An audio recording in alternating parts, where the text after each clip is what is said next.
Congratulations, Cody. Your story is finished. We can now all go home and celebrate far too much into the wee hours of the morning, depending where you are in the world.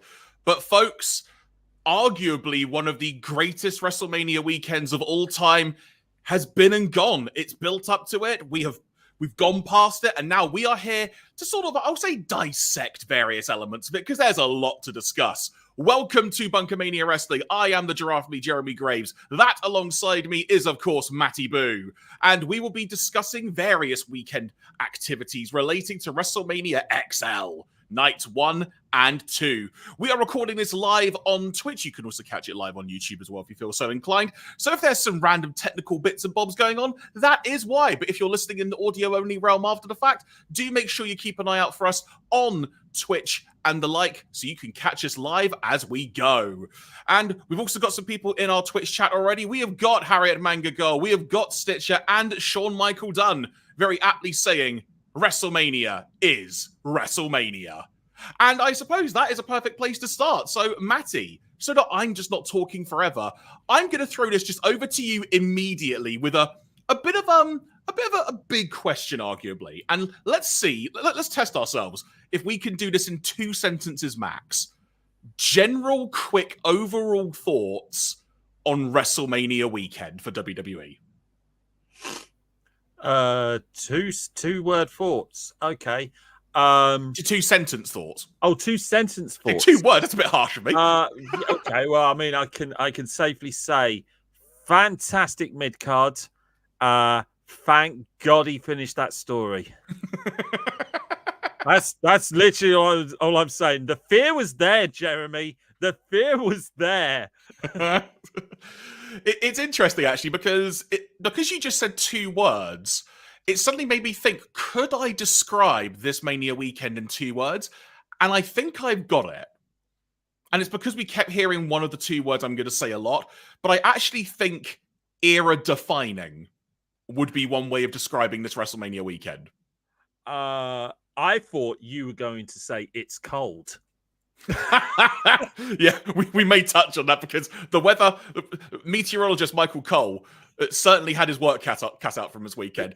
Did you catch, just to derail this already, did you catch the fact at one point he was wearing a woolly hat on night 1? Oh, that was incredible. So he was wearing a woolly hat, and I think he said that Pat McAfee was wearing gloves, but it wasn't. It was Corey Graves. And the fact was, it must have been so cold because Pat McAfee, who insists he has to wear shorts all the time, I can relate. Got into a scuffle with Michael Cole about it several years ago.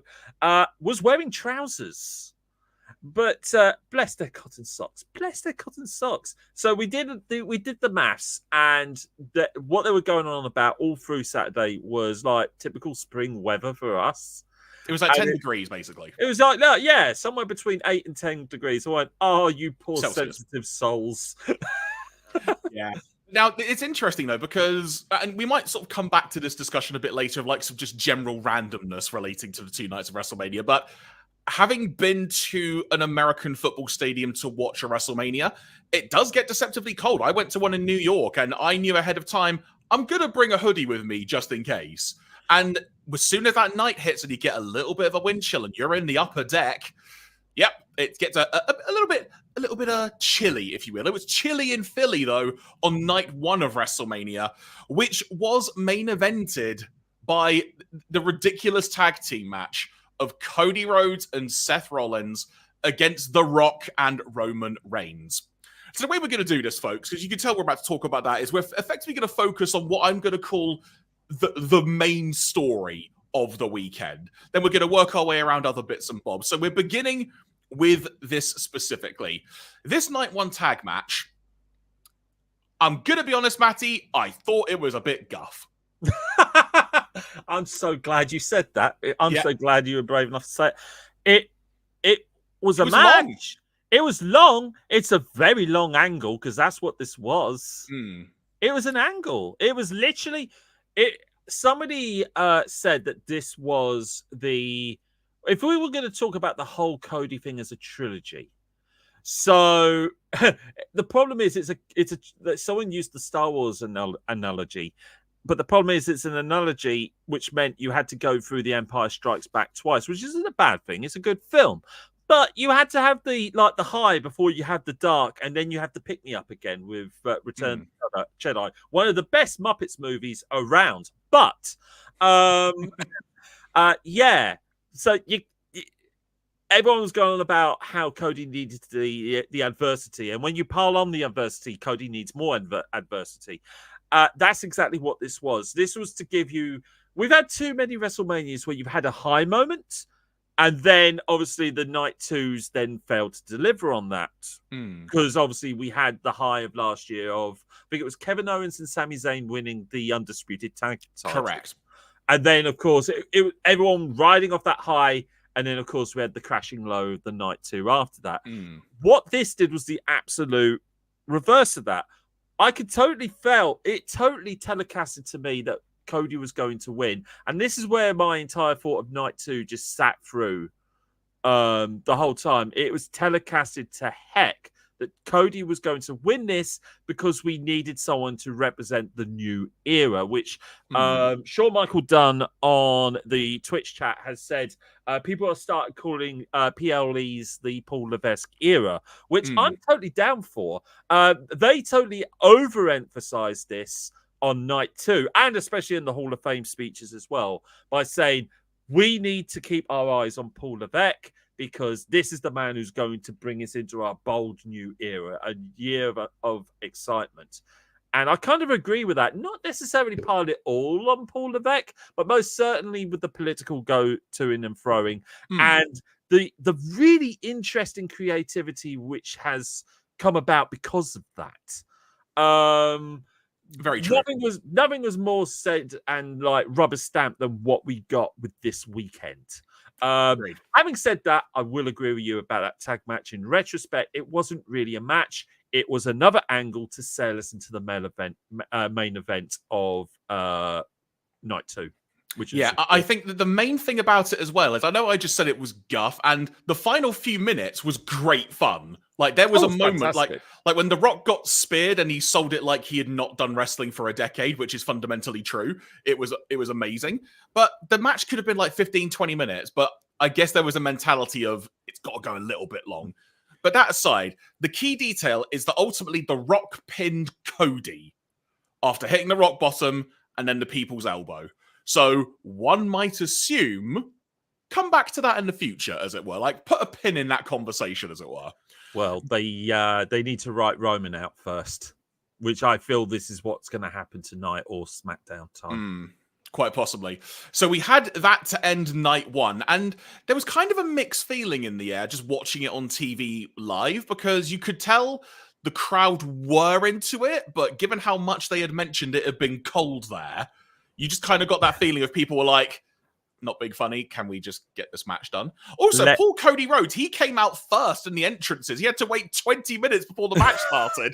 He was probably freezing to hell. He'd done all his warm-ups backstage, and that might actually be a reason why the match was kind of a lot slower to get going, just to make sure no one was going to like pull a groin or something. Yeah. Oh, don't even get me started about the audience, Jeremy. Like, so some people have been telling me we have a group, we have a discussion before we go live, right? We have lengthy discussions about how we feel, and I got really, really passionate about the Philadelphia crowd because I think that they were on something this weekend. It's like the whole time we were getting boos for Cody. Like, we were getting boos for Cody. And the thing that is the foremost in my mind is, for the heck of... You guys bloody wanted this. You guys wanted this. When people go on about wrestling fans being fickle, I will point you lot to this. Because, holy Christ, they wanted Cody to finish the story.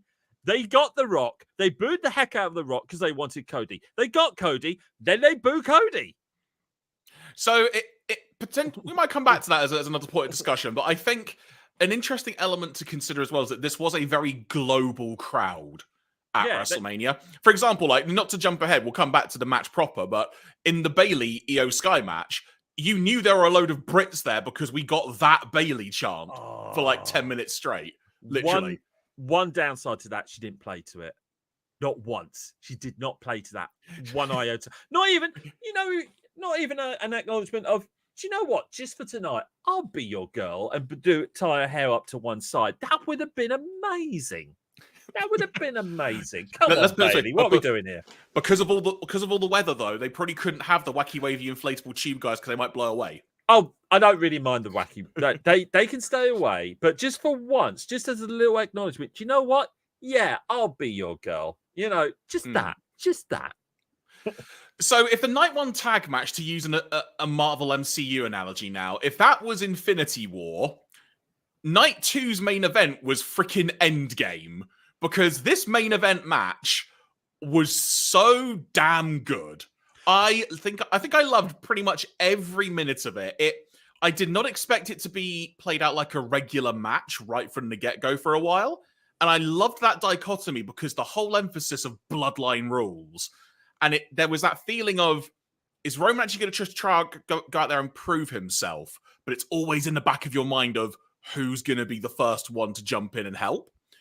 And that ended up being, if I remember, it was Jimmy Uso, which then led a moment or two later to Jay coming out, them going up on the ramp and seemingly just falling into oblivion off the stage through a table, which was amazing. Yeah. And what I loved about that as well was that he just got taken out. And that's what worked so well. Do you know what I liked about that main event? What I loved about that main event? I saw it. I saw it for what it was. It stopped being a match when all the shenanigans started. We started with a match, and I was going to my head saying, what the hell is Bloodline Rules? Because it just seems like a normal WWE title match. It's a normal Roman Reigns match. A little bit attitude-y, I must admit, but it just started off as just a match. And then all the shenanigans and the run-ins happened, and it clicked into my head during this, went, oh, wait. We're watching the best of WrestleMania happening right before our eyes. Because the people that came out are all, well, not so much the Bloodline, but the people that came out all main evented a WrestleMania. The Rock, John Cena, The Undertaker. But you know what else, though, as well? Within that framework, it also played into years of storytelling. 40 years. So well done. So well done. So you mentioned a few people there. So let's sort of run it through, because I think Solo was the next person that came in. Yeah. Which then logically led to John Cena coming out because he got taken out during one of the matches in Saudi. As it were, he just got beaten by Solo. So that kind of wrapped that up in a nice bow. Then The Rock freaking comes out, and we've seen Rock and Cena twice, which admittedly, at the time of it happening, I totally forgot. Until someone reminded me later and went, wow, I can't believe we got Rock and Cena in a third main event. I had to do a double take of, oh yeah, I guess we have now, haven't we, technically? One little caveat. I think we needed Sami as well. We needed Sami for bloodline storyline reasons, and if my mind is true, we're going into the history of WrestleMania and the people that main evented. Technically, Kevin Owens and Sami Zayn are WrestleMania main eventers. True. I could see that. I'm actually happy with them not being involved because it felt like, to use this phrase that we've had for over a year now, they finished their story last year. They did, but also, if you're talking of the stars of WrestleMania, or people who are and should be stars, Sami Zayn has more than earned his place amongst them. But to be fair, that's just my personal view, though. No, I don't disagree.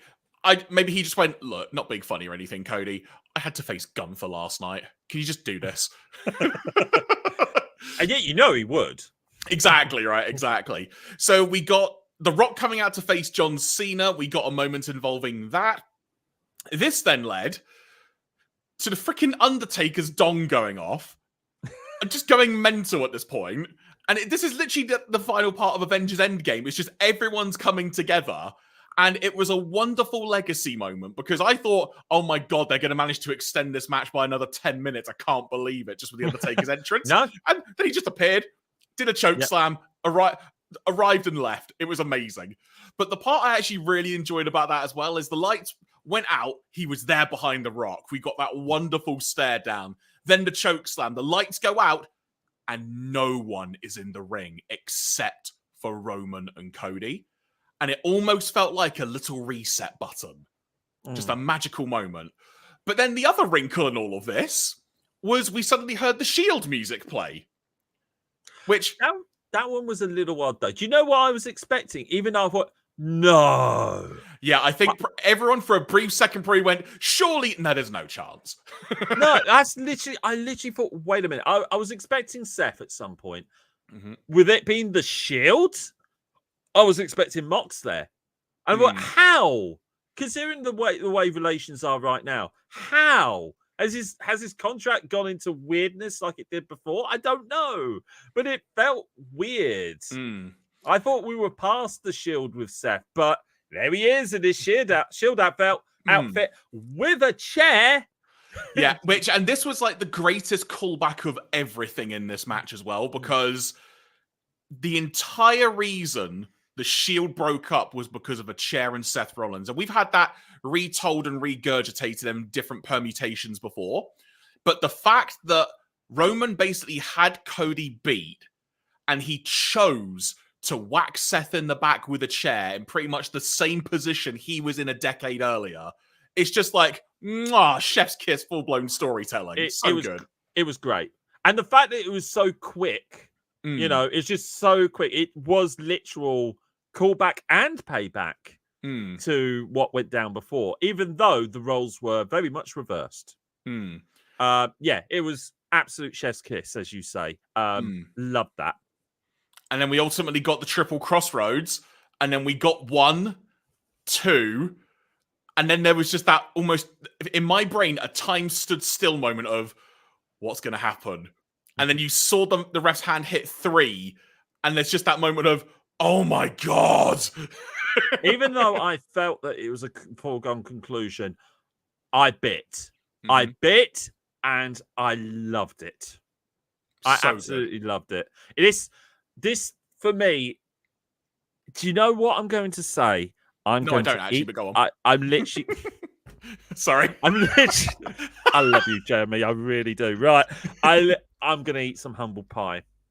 For everyone that ever said, well, no, I don't think he's earned the win. I think it's right to do this again at 40.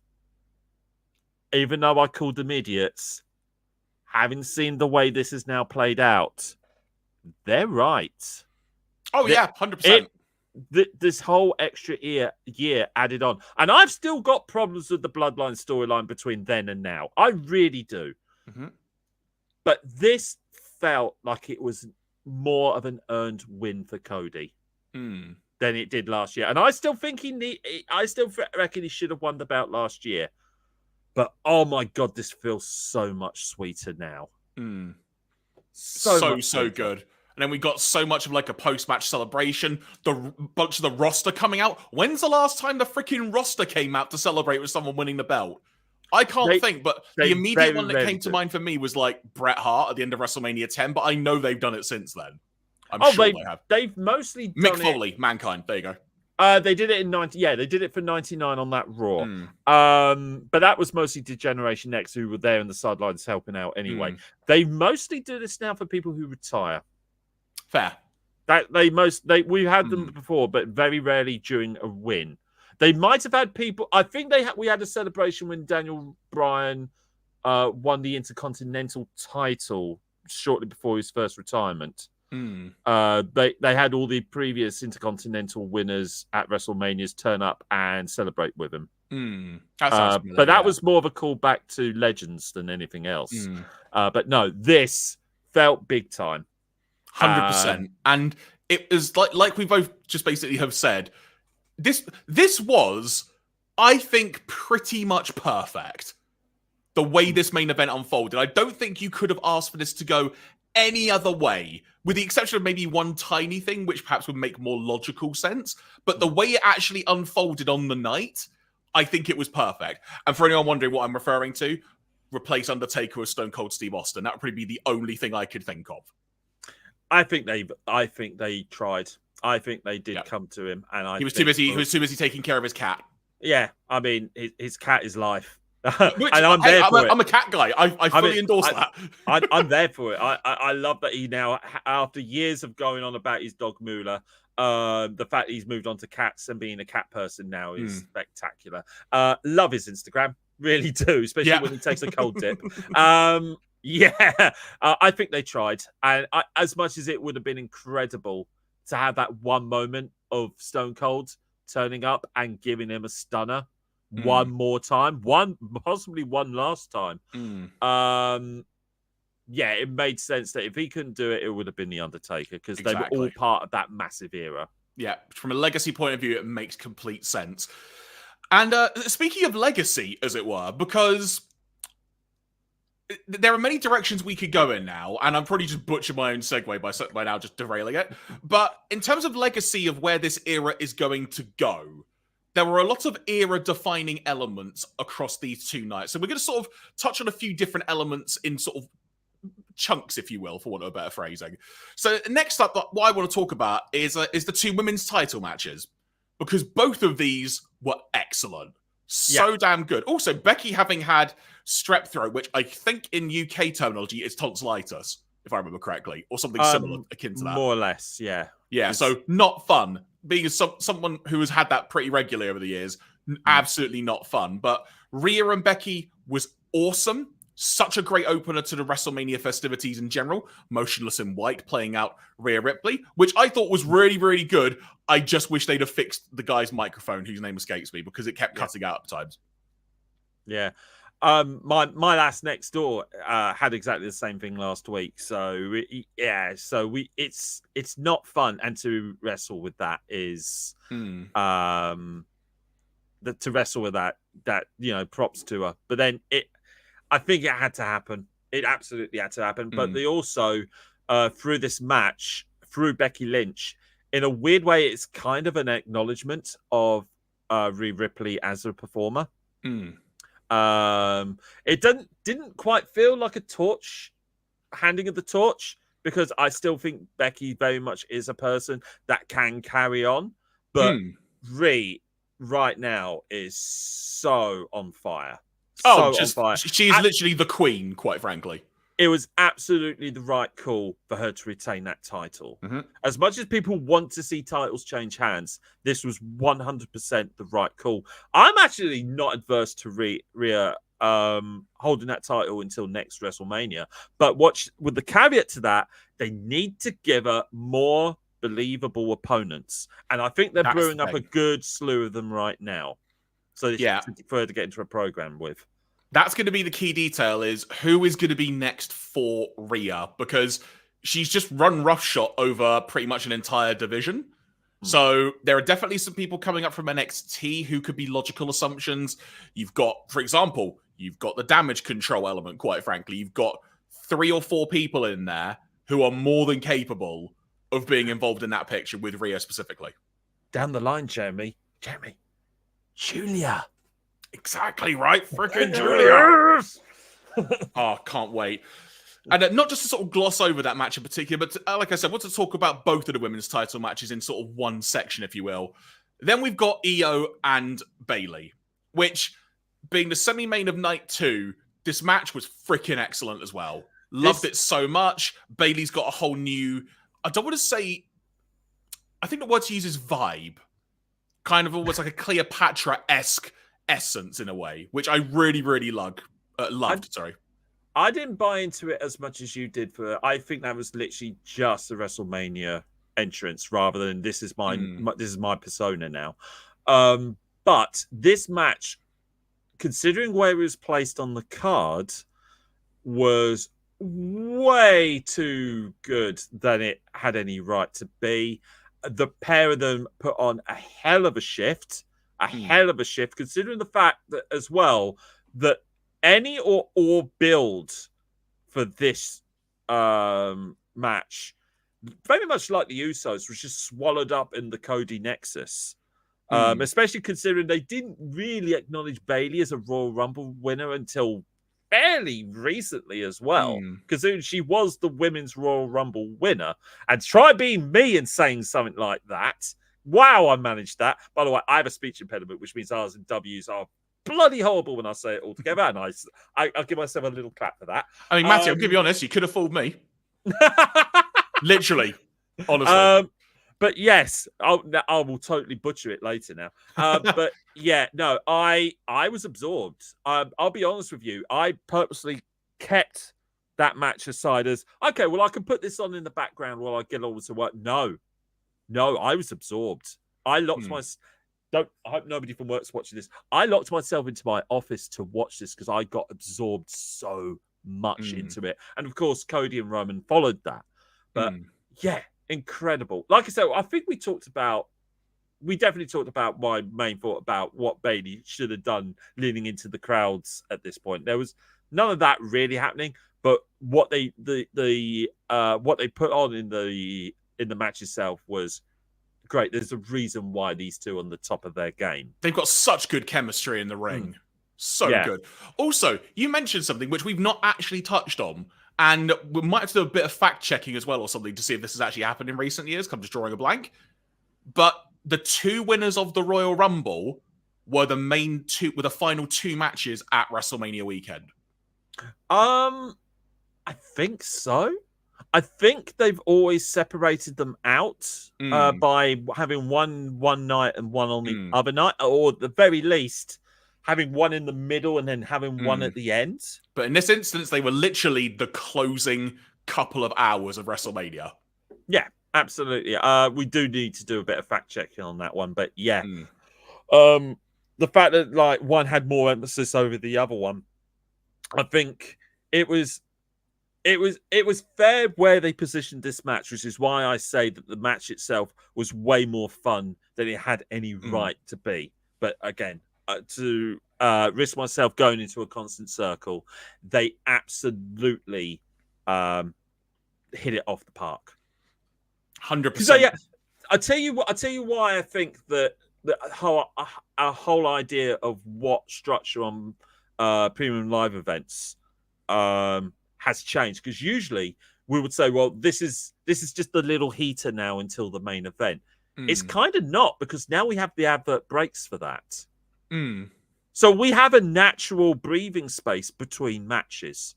That was fantastic for me when I was watching live. When I was watching live for the Royal Rumble, it gave me a chance to get out of my chair and go do things. When I was watching live for the Royal Rumble, and when I was watching, because you're on a delay today, for want of a better phrase. Yeah.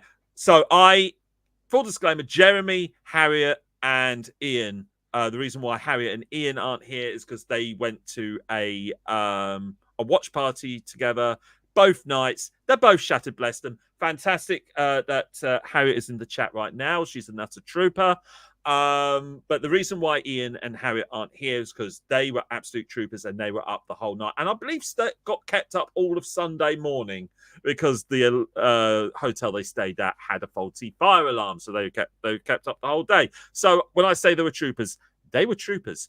But Jeremy watched at home. I watched on a delay. So I skimmed night 2. So full disclosure, I needed to get WrestleMania night 2 watched. I skimmed through every ad break, every entrance, all of that stuff. But night 1, I watched literally uncut, complete. Even had the Hooked on Wrestling Wrestle Talk watch party on as an alternative commentary track. So I had a feeling that I was watching with friends. So you weren't getting weather report updates is what I'm hearing. I was getting weather report updates as well. I had the sound up loud as well. So I had it all going on at the same time simultaneously. But what that afforded me to do is every time a break came on, it gave me a chance during a very hefty show to get up, stretch, walk, make tea, all the other stuff. I'm really starting to think that this way of doing pay-per-views is actually quite beneficial to us, especially as viewers. I know it gets on people's you-know-whats, but it allows like an element of breathing space between the matches, something you simply don't get. I'm going to draw that analogy with an AEW pay-per-view where matches literally go one after the other, after the other, after the other, after the other, at a breakneck speed, and it doesn't afford you any chance to breathe. I will say actually as well, and it's interesting you bring this up because I think it was something I wanted to bring up at some point. This feels like a natural time to do it. Mm. The feel of night one compared to night two. Night one felt long. Night two breezed by.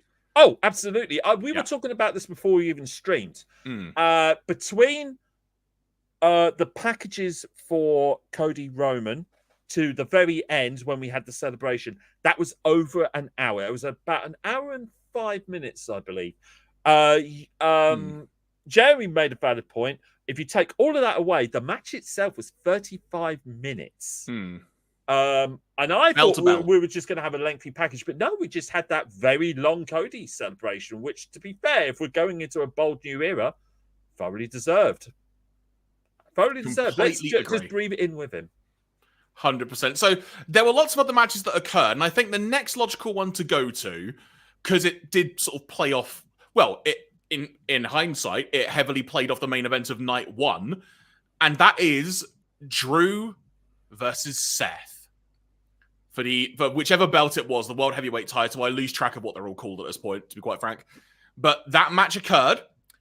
It opened night two, which I think was actually very good. I really like the fact that Seth ended night one being defeated. He's first up night two.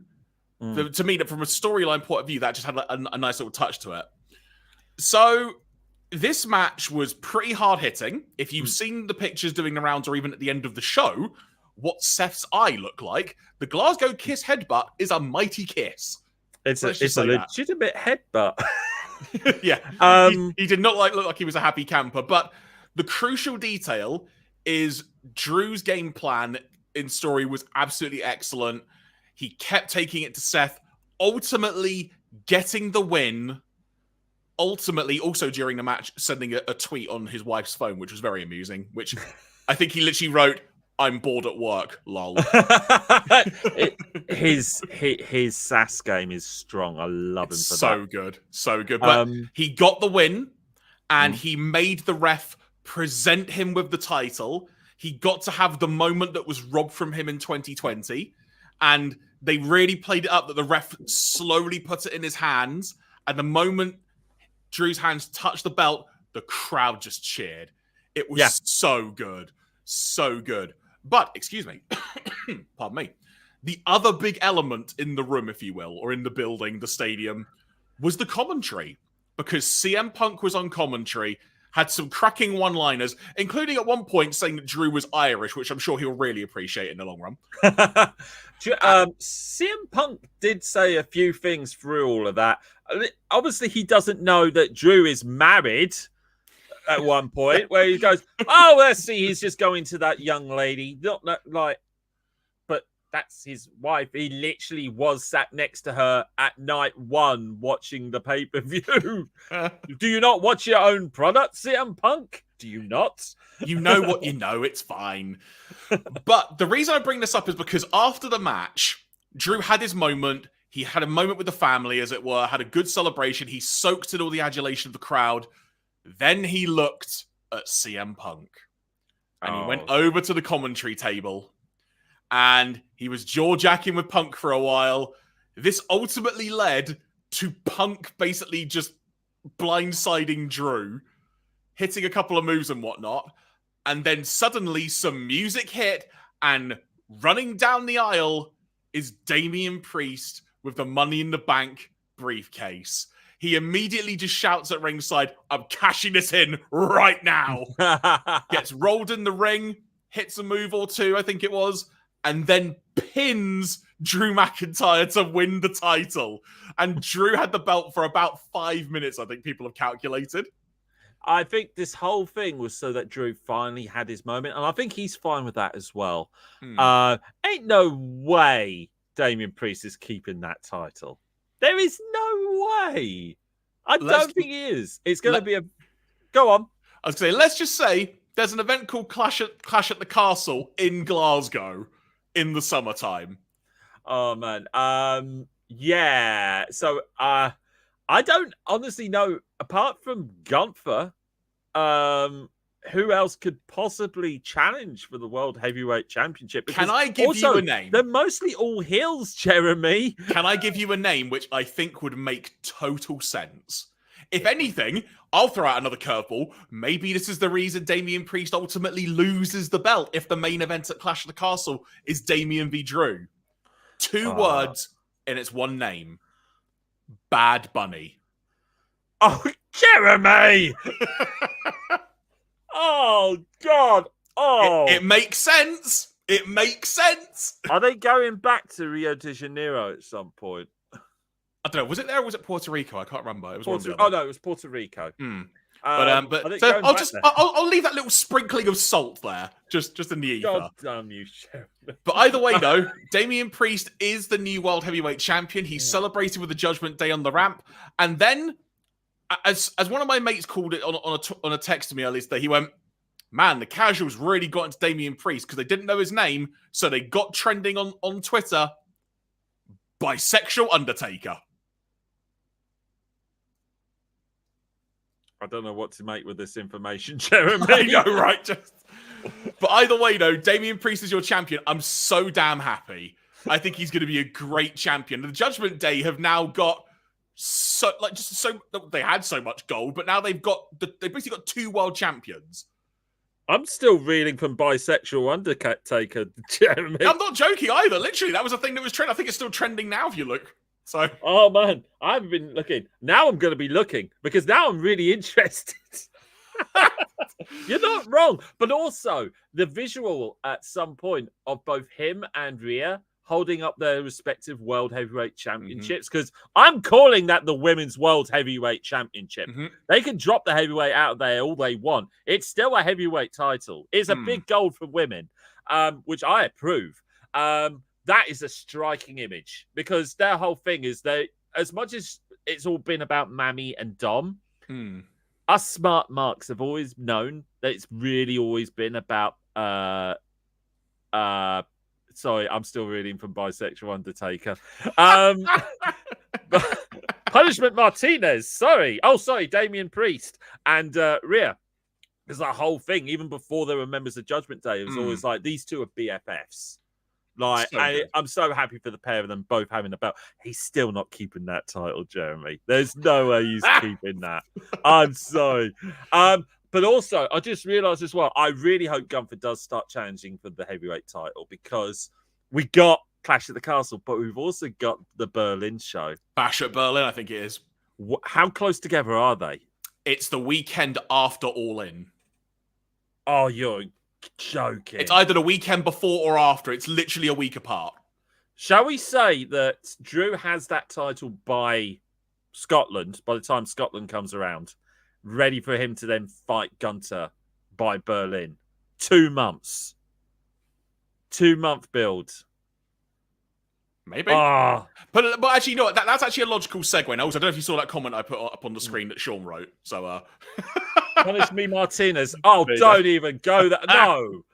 Oh, no. So, I'm blushing.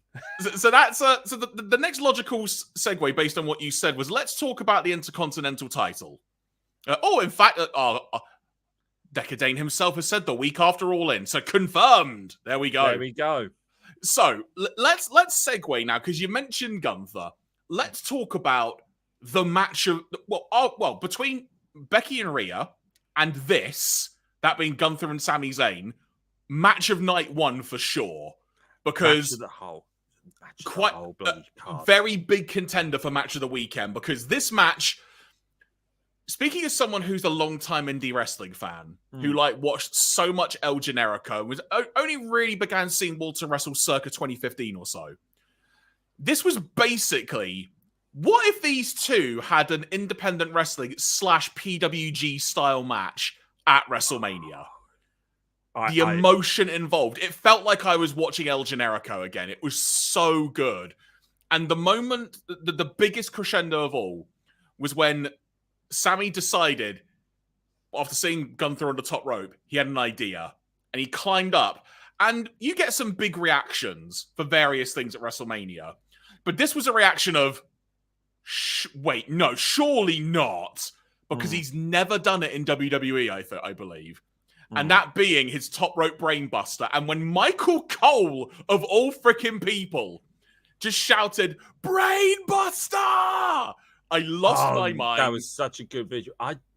Yeah, it is. It's something I don't think I've seen him really bust out. He has done other PWG type things, especially in NXT. He has busted them out. He's for done like his diving through the corner post DDT thing, which is still mental. Yeah, it's still mental. He has done other crazy, I'm trying not to swear, other crazy stuff in his arsenal, especially for takeovers where everyone is like proper mental back in the day, especially when he was feuding with Kevin Owens. But speaking about chemistry, because him and Kevin Owens will always fight forever in one way or another, either as friendships or foes.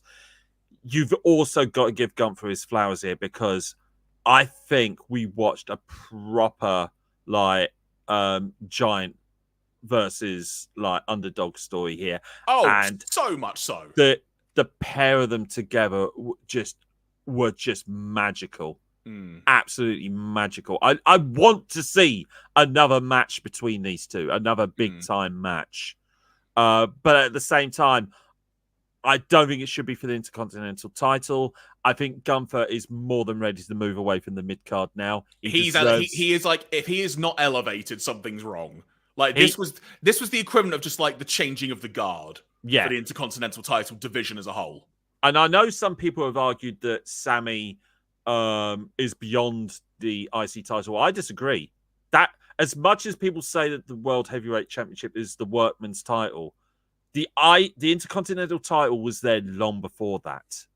The Intercontinental title that was fought with the Bret Harts, the Mr. Perfects, the Randy Savages. Let's keep like Warriors and Honky Tonk Men out of this situation here. But the IC title for me is, because I'm a mark and I like the title. Shawn Michaels, you can throw in there as well. Shawn Michaels, even Razor Ramon. Yeah, to me, so long as they utilize it properly, that Intercontinental title is just as important to establish your names going forward. And one little glimmer of promise we had the moment that Triple H took over the pen, I think a couple of years ago in 2022, the first thing he did was elevate the status of both the Intercontinental and the United States Championship and absolutely scream at you how important both those titles were. I'd love to see a continuation of this. We had this for... how long has Gunther had that title now? It must have been at least 666 days. Literally 2 years. Literally just a little under 2 years. The number of the beast. And now we've got more than a suitable person to sit on that throne than Sami Zayn. He is going to be a perfect workman's champion. May long he reign. I'd like to see a nice reign with Sami. Don't just take it off him tonight. The fun part about this as well is Gunther, as IC champion, established a very particular status quo of who the heck can beat this guy. A giant, a powerhouse, will literally chop you into the sun. Yeah, everything in between. But now Sami is not totally different wrestler, but it's a completely different ball game. It's a completely different mindset because literally, the guy 100%. Is a perpetual... I think... the closest I can think of was when Mikey Whipwreck, during his ECW championship reign, he was also like the permanent underdog. Yeah, like how is he able to survive these matches? Like him and Steve Austin. Yep. When just before Steve Austin went to the WWE, I've seen that match. It was incredible. From a storytelling point of view, that's the closest I can think of about a constant underdog. Maybe Mick Foley as well. Yeah. I'm really looking forward to what Sami does with the title. I don't want to see a stupid decision like take it off him because he's had his moment. I don't want to see that. I think we're past that now. It's not always just about WrestleMania moments. Yeah, it's a very big reset button that has been hit on the IC title division, but it was freaking fantastic, the match. And if you, like we said, arguably, if not match of the weekend, as it Absolutely. were. It certainly was mine. I absolutely, I teared up. I'm man enough to admit there was a few things there where I had a little tear in my eye, and the whole process of him getting ready for his match, from him talking to Gable, from him talking to Kevin Owens, to him entering the ring, that whole vibe, I had a little tear in my eye. Because it was not just that, it was also the history of Sami Zayn right there. You had Gable in recent history. You had his lifelong friend and rival, Kevin Owens, there to give him his rubber stamp of approval. Loved it. Absolutely loved it. His wife as well. Wife, child, then to Sammy, then to Chad, then to Kevin Owens. Just tremendous stuff. It was so good. Yeah. Even though his child was more interested about all the people pointing cameras at them than he was at his dad. I mean, can you blame him? You know, what about all this, Dad? When's your music gonna play? Which, in some ways, was the perfect encapsulation of Sammy being a father. It's like, okay, son, this is really important. When's your cool song gonna play? Soon, really soon. I promise you. Just a wonderful encapsulation of it. Yeah. Oh, there we go. But also, quick shout out in the YouTube chat to Karthik, I hope I pronounced that right, who is currently watching us from India. So hello to you. Oh, nice. Thank you. Hello. Okay. So elsewhere on the show, just to kind of touch on a few other random bits and bobs now. Night one had the tag team title ladder match where both sets of championships that were unified are now ununified. And also hello to Felfloney as well, joining us in Twitch, who says back by unpopular demand. I disagree. Yeah, I disagree as well. But we had what I'm now going to refer to as the double tag title ladder match on night one, where ultimately the result winded up being that, now what the hell are they called? A-Town Down Under, which is really hard to say quickly, you two cretins. They got the SmackDown tag team titles, and then Grayson Waller got powerbombed through a ladder for good measure immediately after, while holding the championship belt. A tremendous visual. Yeah, then, that was a good move from Grayson Waller. Sorry, carry on. No, that's cool. I was in the flow. It's all good. But then, who would get the Raw Tag Team Championships? Who would have the red belts, if you will? And earlier in the match, there was a moment when R-Truth was on the apron, and The Miz was being worked on like it was a real tag match. And then R-Truth wanted a tag. And the entire building went freaking mental for this. R-Truth got the hot tag. He ran wild. He did the John Cena comeback. And at that moment, I thought, they're winning the belts, aren't they? They have to be. And ultimately, they did. And it was such a good feeling to see R-Truth lift that championship belt off of the little hook it was on above the ring. So good. So the Awesome Truth are your Raw Tag Team Champions. We have 2 tag divisions now effectively on Raw and SmackDown.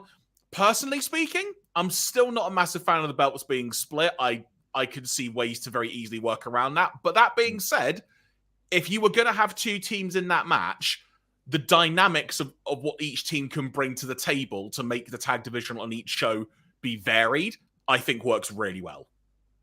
I agree with you in so much that I still reckon that a branding extension at this point is absolutely unneeded.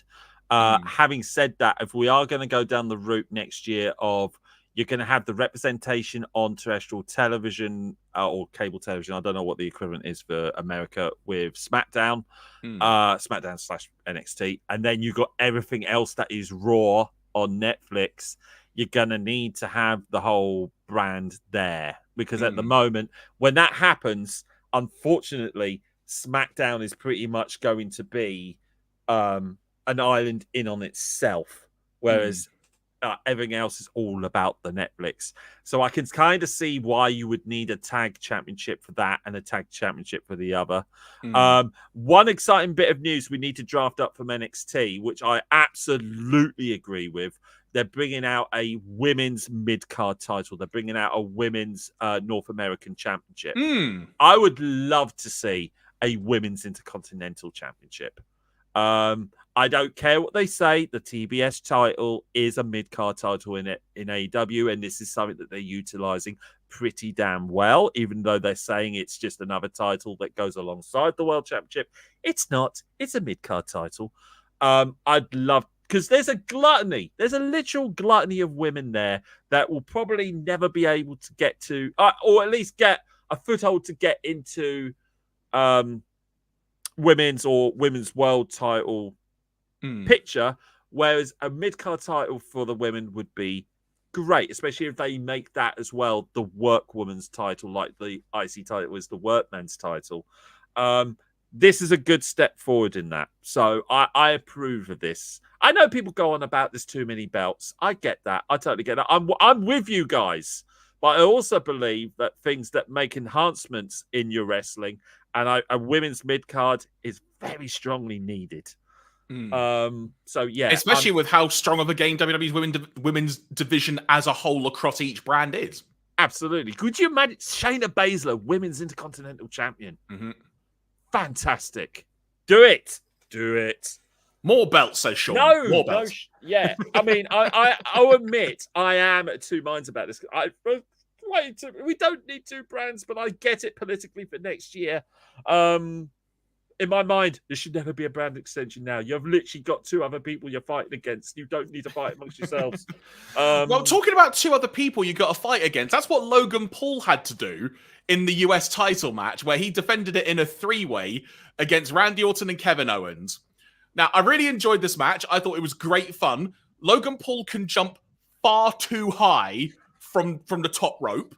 Like, he could have gone through the freaking roof of the structure they're on. But we need to talk about the most important aspect of this match. And it happened before the bell. This being during Randy Orton's entrance. Because Kevin Owens came out and he went behind one of the big L that was on the stage because of the whole XL thing. And out appeared a buggy, like a golf buggy related thing. And he drove it down to the ring. And my immediate thought was, what a tactician. He's freaking thinking of his cardio. He's going to save himself for Logan Paul. What a genius Kevin Owens is. Then Randy Orton, his music hits. He gets to the top of the ramp. And then we get a cutaway of Kevin Owens still being in the buggy. And he's trying to turn it on. And then suddenly, the buggy reverses. He reverses all the way up the ramp. And then he stops. And he invites Randall Keith Orton onto the buggy with him. As Harriet is aptly saying, Buggy Mania. And then Randy Orton accepts the offer. He climbs onto the back and holds onto the little handle that's there. And then Kevin Owens decided to not only drive down the ramp, he decided, I'm driving this bugger at full speed. So he pelted it down there. And you could, I think at one point, literally hear Randy going, stop! Yeah. He's literally just for a second, you not just slow it down a notch. He's grabbing hold of the thing at dear life. I loved it. I love that whole thing. I love even the early stages of the match as well. I mean, I loved the whole thing. It was a nonsense match. Logan Paul was always going to retain, but I loved the fun aspect of this. The body language between the two of them. It wasn't just the fact that he just simply got on the buggy and they drove off. Literally, it's like you could see the cogs working. They planned this, obviously. You could tell he had a great big bar behind the thing, ready for someone to grab hold on. But you could see the gears working. So, should I? Oh, why not? Straight back over. And then he's going, come on, Randy. Come on. I'll give you a lift. And he's like, Phil Floney's just asked. Screw it. Sorry, Phil Floney's just asked in the chat. Was the music playing by Scooter? No, but it should. If only. If anyone's going to make a video online, there's your content for you, folks. But now there is one other thing about this match we should talk about. A very notable thing, just purely because of how amusing it was. Logan Paul is, of course, the arbiter of Prime, which I'm not going to drink and I won't. He came out in a Prime truck where I genuinely thought he was going to do it like not a beer bath or a milk bath, but a Prime bath. I thought he was going to do that on the crowd. No, he ultimately didn't. Then he walks down to the ring with a person in a Prime bottle suit. And then if that fell through, he's added Optimus Prime. Alas, no, but that would have been cool. But then the person reveals who they are, takes off the mask, and it is the YouTuber by the name of Iyo Speed. I'm glad you said that because I didn't have a clue who he was. There you go. I happen to know them pretty much in name only and from a charity football match. That's all I know about them. But what they did do was get in Randy Orton's face, and they provoked the Legend Killer. And so, what did Randy Orton think about in that exact moment? You're wearing a really big padded suit of a bottle. I'm going to kick you as hard as I bloody can and send you flying. And he kicked him so hard, the bottle cap on the top of the costume fell off the costume. I laughed so hard at the absurdity of this. Hey, Jeremy, you may say he lighted our darkest hour. I was trying to get that into context and it just didn't work. But you know what? I needed to fit in an Optimus Prime impression in there, just in case Cliff was watching. Hi, Cliff! we could just suddenly add, like, you got the touch. You got the power. Yeah! You know who else had the power on this show? Snoop Dogg on commentary. That was fun. That was so Snoop fun. Dogg was on commentary during the 6-man tag street fight. And which was, let me get this right, it was Bobby Lashley and the Street Profits against Karrion Kross and the AOP, who I can't remember what their collective names are, so that's fine as it is. But Snoop Dogg was randomly on commentary, and partly because his gin or whatever was sponsoring the match. And during the course of this match, we learned many things. One, WWE commentators with Snoop Dogg are clearly allowed to acknowledge how much they are inebriated on air. Two, we learned that Snoop Dogg had clearly drunk a lot of gin before he went out there. And Snoop Dogg was freaking amazing on commentary. There was a line he said about Bobby Lashley, which I'm going to have to look up. So I wrote it down somewhere.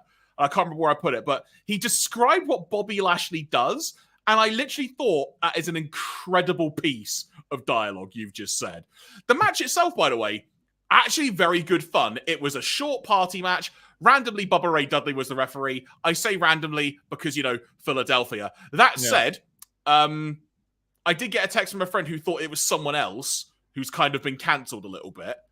So if you could figure out who I'm talking about, you'll know. It's like going around online, as it were. So, but that aside, Bubba Ray was the referee, and he got to make 70,000 odd people say get the tables at the same time. And I just thought, you know what? Worth it. If that's your payday and you're going to be a referee, absolutely worth it. Yeah, go for it. I mean, they were leaning into ECW the whole time anyway because of Paul Heyman. I'm surprised there wasn't any further ECW stuff. Oh, well, obviously Kevin Owens' entrance, it was very heavily ECW logo based as well. But I thought it was random, but then I got it. Do you know what would have made it fantastic if the timekeeper was Devon? And then you would have actually had both the Dudleys there. I want to say Devon was at the Hall of Fame as well. Yeah, I was literally saying, because we know he was there. He was right next to Bubba in the Hall of Fame. I will keep looking for whatever the line was Snoop was saying, because I literally can't remember where I wrote it down, but it was really, really good. While you do that, also, I'm guessing we're going to make the fact that Michael Cole smokes pot canon. Just like The Rock's custom title belt is now canon, so is Michael Cole doing that. Oh, I both hate and love the fact that The Rock thinks he's a champion. It's so delightful. Oh, another thing we should probably talk about as well while I'm looking for this quote, if I can find it, is some of the sponsorships on this show. Bit searing bright, weren't they? Because this is actually a decent segue into this, and I'll come back to the other one, but Jimmy and Jey Uso, bless them, they had their long-awaited match, and to be quite frank, it was a bit naff. It was nice that they got their WrestleMania their WrestleMania moment. You know that this was something that was deep in both their hearts they wanted to do. Unfortunately, we just like a lot of Bloodline stuff, it was kind of mired in all the other Bloodline stuff. And also, I'm sorry, I can't take Jimmy seriously on account that a lot of the really emotional stuff that was already done when he turned on Roman, and then we nonsensically had him back with Roman. I swear it would have worked the other way. The definition of jumping the shark in many ways. Yeah, absolutely. So I could never really buy it. And like everyone else across the board seemed to say, it just left me flat. I will say, some defense, the package that WWE put in before their match was absolutely tremendous and gave us more build to the match than any actual build they had leading up to it. 100% agree. Which was nonsensical. 100,000,000%. But yeah, this match, it's a shame because I wouldn't say I probably overhyped it in my brain, but there was just an element of I wanted it to be more. But one might also assume this might be like the beginning of matches between them. I'm hoping we get it again with them with a bit more baggage and a bit more build and a bit more stakes, because this was just I love that people are defending the fact, well, we've had brothers before. I think this is our first WrestleMania match between identical twins. I mean, it's weird that they didn't do that, saying they're twins. You've actually just reminded me. Did you hear what apparently I think it was Michael Cole said on commentary about this? Yeah. He said, well, this is only the third real brother versus brother match in WrestleMania history. Totally pooping over Edge and Christian, and I think it was Undertaker and Kane, yeah. Oh, so good. So I found the line from Snoop Dogg finally. So he described Bobby Lashley, he said the way he conducts his business in everything he does. He described him as he regulates and dominates everything he does. And I just thought, Snoop Dogg, that is eloquence personified there. This is why you are a far better rapper than Lil Wayne, who was god-awful on night one. Lil Wayne, who did nothing. Nothing. The greatest rapper in the world, said Samantha Irvine. I'm sure she was smoking wherever Snoop Dogg was offering her at that point. Well, that's what she was told. You have to say this is in the contract. You know, while we're on the Samantha Samantha. Let's just say Samantha. I think it's Irving. She was incredible the whole weekend. Let's give her flowers. It's the cherry on top is where she couldn't contain her emotions at the end of the Cody match, and you could actually feel the raw emotion coming from her as she was announcing him. She's a person like everybody else, everybody. She's not just an autonomous robot that just powers down when they've done their duty. I love that. And she was incredible the whole way through when she was doing all of the championship matches and introducing everyone. Absolute professionalism personified. Love the lady. Completely agree. I guess to gradually start winding down our discussion, I know there are a couple of matches we've not mentioned, which I'm trying to remember off the top of my head. LA Knight and AJ Styles was one, which is the most TNA match in the world because it was AJ Styles, LA Knight, and former TNA referee Rudy Charles. It was. You're very correct. I loved TNA back in the day. I'm going to say something that's going to upset our colleagues in the chat. I didn't like this match. I can probably understand why. In fairness, it was a bit of a random oddity on the show, in the context of everything else. And they tried their absolute utmost, in the fan access stuff to build it. The small video of Samantha at the end announcing Cody was wonderful. Yeah, well, you actually see she was crying. It was great, absolutely great. No, just like the Jimmy and Jay, LA Knight and AJ Styles just left me nah. And do you know what? Love LA Knight. I hope he does something really, really cool in the next year or so. A lot of people have been complaining that he's cooled off. I really hope that's not going to be the case going into it. I hope he starts doing things like challenging for the North American Championship, which, to be fair, I think he should win at some point. I think he should be one of the people to dethrone Logan Paul. I've got a feeling Logan Paul's going to keep that belt for like the longest time while he's still very much the mascot for their big prime. Apparently, SummerSlam is like in his hometown or something, so that would make sense. LA Knight should be destined for bigger and better things. He showed so much promise in the build with him and Roman. This was not the match for him. I'm happy he won it. I'm really happy he won it. I hope he does a much better match next year. And they did some good moves. They did some good stuff in that match, but I just didn't care. Yeah. I just didn't care, Jeremy. And also, AJ Styles debuted some new theme music, so it's clearly unlucky, and he should go back to the other one because he lost. That was elsewhere on night one. We also had the tag match, which I was really looking forward to, and I did ultimately enjoy. It was Rey Mysterio and Andrade against Santos Escobar and Dominic Mysterio. It was absolutely fair and absolutely fine until like the NFL guys came along, and I was just thinking, who are they? Or as I'm calling them, the NFL Luchadors. That's a great thing, but is it Pikachu, Jeremy? Is it Pikachu? This is the hill I'm willing to die on. That was the best pun ever made. But yeah, this was a fun match. We got some moments. Andrade got to look really good, and I think he delivered that fake big boot elbow of his. Like, it's one of the best times it's ever looked. And it just really, really good fun. Like, really, really simple. Nothing much else to it. Got some fun entrances and whatnot.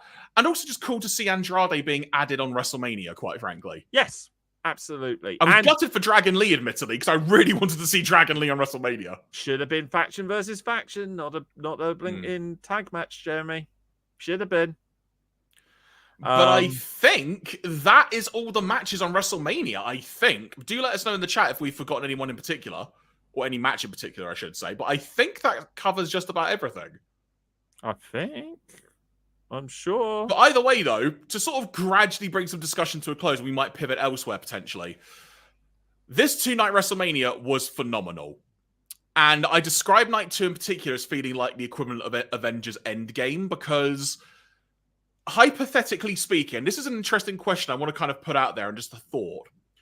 After Avengers Endgame happened, it was a very clear end point for the Marvel MCU. Everything had built up to this. It had been 10 years. And in fact, you call it Endgame. You basically say, you can jump off here now. You can watch this. You can be done.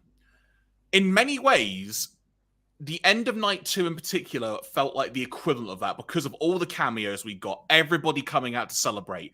Cody finishing his story. And it would not surprise me if some people maybe dive off for a little bit and just go, you know what? This is my end for a while. I might kind of check out what happens on Raw the night after WrestleMania and whatnot.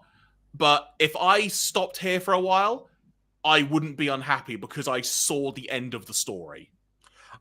I think that WWE knows this, and this is why on Night 2, they really drum in the point that this is a bold new era. That from here on in, this is the start of a new era. They knew that, okay, this is where it all wraps up and legitimately wraps up. Like, never, I can't think of a WrestleMania where this was legit an end. You're quite right. We certainly had like the whole point of WrestleManias where these storylines will end.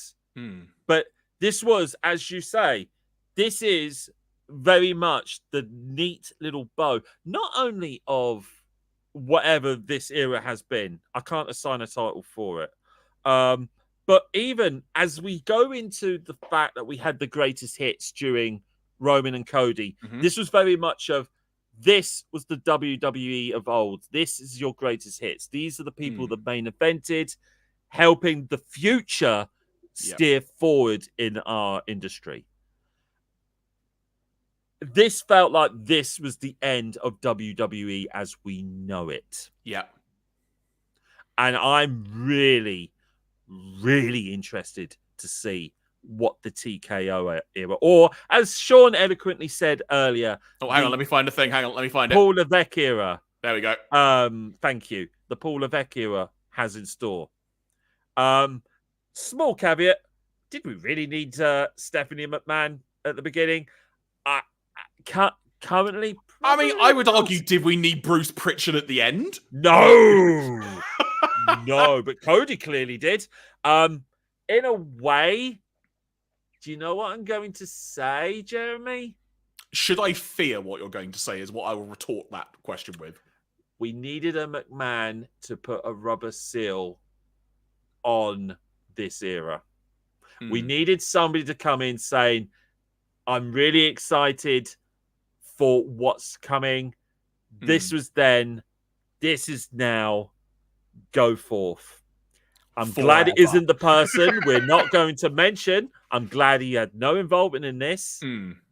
If there was going to be anyone, I'm glad it was at least Stephanie. Yeah. Agreed. And I can't stand Stephanie, but I'm glad it was at least Stephanie. Well, technically Shane, but Shane's an egomaniac. So I'm glad I could see why they did it.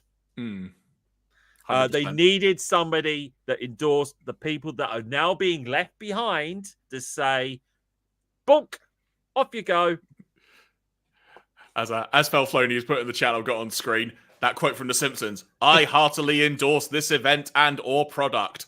Yeah, I could see why they did it. I'm so interested to see what's going to happen tonight, Jeremy. I'm very interested to see what the next 6 months of booking is. Yeah, so do you know what? I think I'm not jumping off. Yeah, so you know what? Before we go, let's not say play fantasy booker, but let's sort of touch on a few things, kind of like taking on the Avengers Endgame approach here now for a final few more minutes. Let's discuss some things that we know could be in the pipeline based on what occurred at Mania. So we know now, logically, Gunther is probably going to go for the world title. We know logically, well, in my opinion, that Damian Priest is either probably going to end up being separated from the Judgment Day, or he may get separated from them via a draft, I think. Because he's champion. We know a draft is coming. Apparently Triple H announced it in an interview somewhere.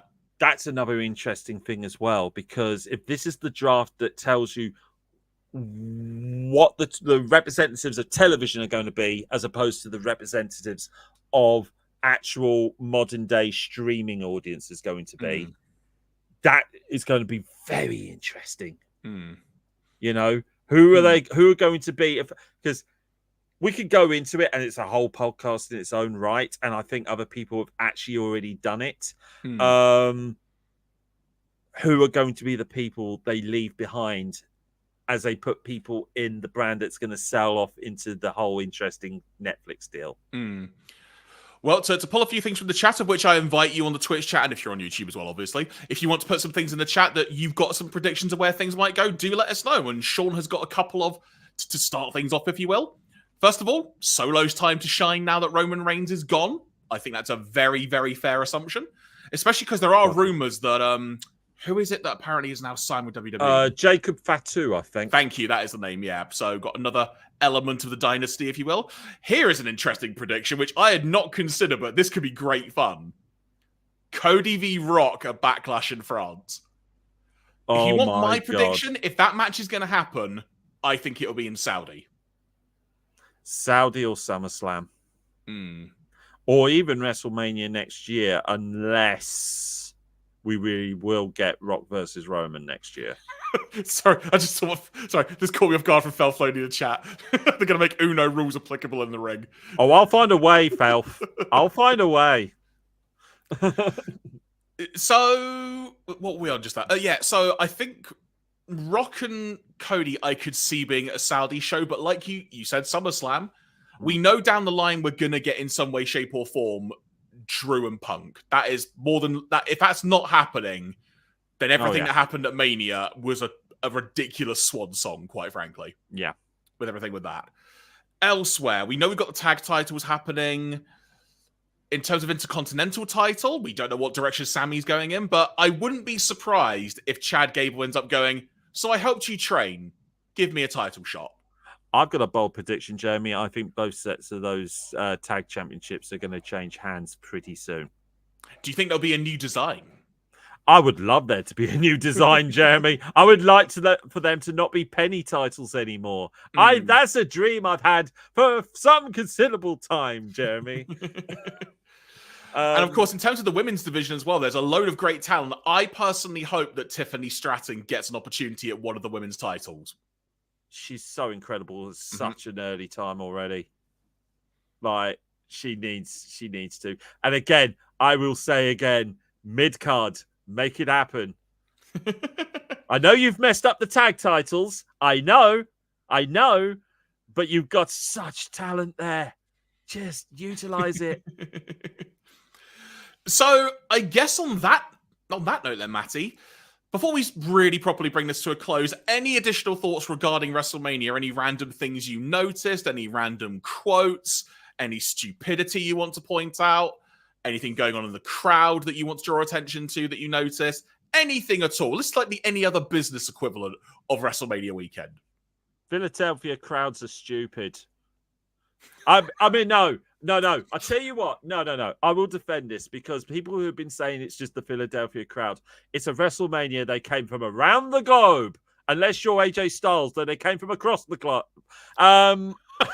They drove across the world. They flew. I don't know where I was going with that. I knew exactly where I was going with that. I'm going to be a good boy now. And never forget how cold it was on Saturday night. Oh, I mean, how can we ever forget, Harriet? How can we ever forget? No, seriously, crowds, I know you're verbal. I know it's a WrestleMania. I know you like to turn it into Bizarro World. But when people talk about fans being fickle, you're not doing yourself any favors. People wanted Cody to be in there on that main event and then to get him there and to just absolutely boo him. What are you doing, you utter idiots? Seriously. Seriously. Just to derail you, can we just draw attention to Fel Floney's comment of, is AJ Styles the only one not excited about the eclipse? Does he have enough Jaffa cakes? Do you have Jaffa cakes in America? There's a random question. I suppose the only other thing I'll mention when it comes to WrestleMania weekend, I appreciate we've not mentioned it, and I didn't really even hint that this might be a thing to bring up, but if you've not seen the Hall of Fame, I've only seen Paul Heyman's speech, but freaking fantastic. I saw the entire thing. I will be honest with you, as a lapsed Christian, I nearly fell asleep during Thunderbolt Patterson. I nearly fell asleep during his whole thing. It was like listening to an evangelist. I appreciate he was very, very great in his time, but if I wanted to listen to nearly 20 minutes of God's speech, I would have gone back to Sunday school. Sorry. But other than that, loved pretty much everybody else. Bull Nakano, I cried. Even though she didn't have much to say, because bless her cotton socks, English is not her primary language. I am a massive Bull Nakano fan, always have been, always will be. I appreciate somebody that has put the work in, and holy Christ, does Bull Nakano have a wealth of work doing the work. Her and Aja Kong, her 100%. And Alundra Blaze. Go watch the Tokyo Egg Show. It was brilliant. Heck, just watch their WWF matches with circa 94, 95, of which the Tokyo Egg Show is a part of, because they took the women's title to Tokyo in the show which eventually became Wrestle Kingdom, and they fought a banger of a match for it in a match that WWE would never sanction. It was incredible. Yeah, Bull Nakano, fantastic, truly deserved. And of course, the American Express or the US Express. This was obviously this meant a lot to the entire Rotunda family. This was very much a Bray Wyatt, and I can understand why they've not put Bray Wyatt in the Hall of Fame yet. I don't think it's quite its time yet. You should have put Mike in there first. So, yeah, I'm glad they've done that. And I'm glad, obviously, the parting shot was basically the Fireflies. Yep. You know, so good. Give Bo Rotunda a job. Just give him the world. Just make him do something, because he's just as creative as Bray. I really hope at some point that documentary about Bray is on like the UK network or whatever the heck it is we're merging into at some point. Because I think it's a Peacock exclusive like that Cody one. So have fun finding it if you're not in the UK. That's all I'm going to say. I think it was on the WWE network. I swear it was there. Well, I'm misinformed by my own brain then. But there we go. I will find it for you later, Joe. No, that's cool. That's cool. But yes, folks, on that note, we are now going to bring things to a close. Thank you so much for joining us. If you did enjoy the show, please give us a follow if you're here on Twitch with us. And of course, elsewhere as well, be you on YouTube or in the audio-only realm. If you did enjoy, why not hit that subscribe button for more podcasts as they become available. And we are here on a Monday talking about this on the 8th of April. Be sure to keep an eye out within the next day or two, I think, because I believe there will be another podcast coming with some of our crew where they'll be discussing probably some more WrestleMania-related bits and also what happens on the Raw after WrestleMania. And also, we did a show on Saturday morning. The VOD can be found on both Twitch and YouTube. It was mental, to say the least. And it was nice to see the true People's Champion, Skeletor, reign supreme. If you want to see some WWE 2K24 gameplay action, that is what it happened. And if you heard the word Skeletor, so you can probably imagine some created wrestlers got involved, things went weird. In a good way, I would say. I had fun watching it, being live on the stream. Blood and honey, everybody. Blood and honey. Well, there you go, folks. With that being said, thank you all so much for joining us. From myself, Jeremy Graves, from him, Matty Boo, we've been BunkaMania. Until next time, take care and have a nice evening.